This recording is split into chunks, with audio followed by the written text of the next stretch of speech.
on the flip side.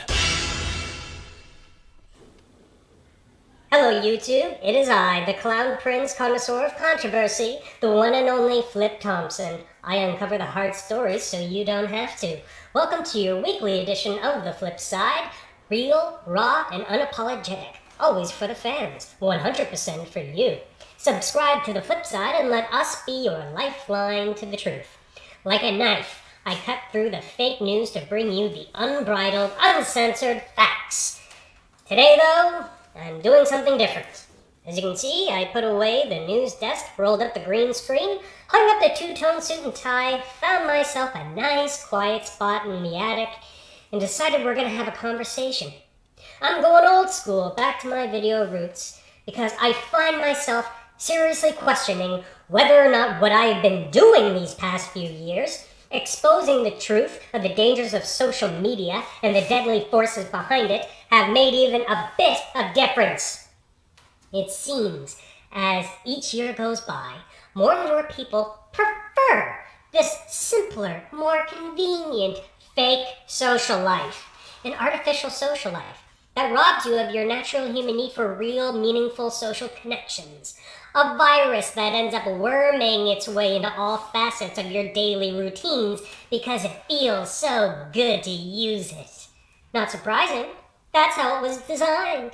The corporate overlords of these massive social media companies designed these programs to be as addicting as cigarettes, so you'll keep posting comments, keep hitting thumbs up or thumbs down, upload your latest selfie, tell the world what you thought of that last restaurant you ate at, or write a 10-paragraph diatribe on a tragic news story that happened in another country that has absolutely nothing to do with you. And then, 2 hours after you post it, new facts come in, rendering everything you just expressed completely redundant, wasting all that time and mental energy. But hey, at least you still got that drop of dopamine in your brain when you hit send. Didn't that feel good? So who really cares? And that's the true tragedy. That's the wall I feel like I have been banging my head against every time I put up a new video. It's not that nobody even realizes how dependent they've become on this nonsense. It's that even if part of them does, they just don't care. And the reason they don't care, the reason the population is becoming less and less able to mentally fight back against this plague on their social lives, is because critical thinking and the ability to make mature, responsible decisions has been crushed by the number one evil that's always there, hiding in plain sight. The evil that makes us all susceptible to being preyed upon by computer programmers with agendas. Comic book media. By far society's worst nemesis. Everyone's minds collectively focused on what the next comic book movie is going to be about. Another movie based on a picture book written for kids about some dipshit in a mask and spandex. Another movie meant to lessen our abilities to think logically and to keep us in a perpetual state of immaturity. I have been talking about this ad nauseum for the past how many years? And I feel like I'm screaming into a fucking vacuum. How many times do I have to say it?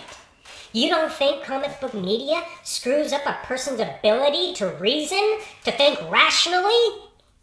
Think about how many people you know who are willing to argue that Batman would beat Superman in a fight. I rest my case. They want you to stay childlike. They want you to stay intellectually and emotionally stunted. Why? Because it makes you easier to manipulate. Makes it easier to keep you distracted while they slowly reach into your wallet with one hand and lobotomize you with the other.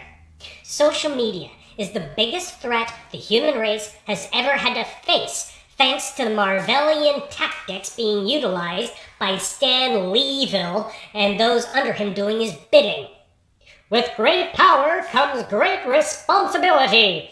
I wonder which one of Stan's Illuminati mentors gave him that pearl of wisdom. It seems more and more people are willing to buy into the beautiful lies of the digital age. But on the flip side, I'll still be here, ready and willing to expose the ugly truths in this world.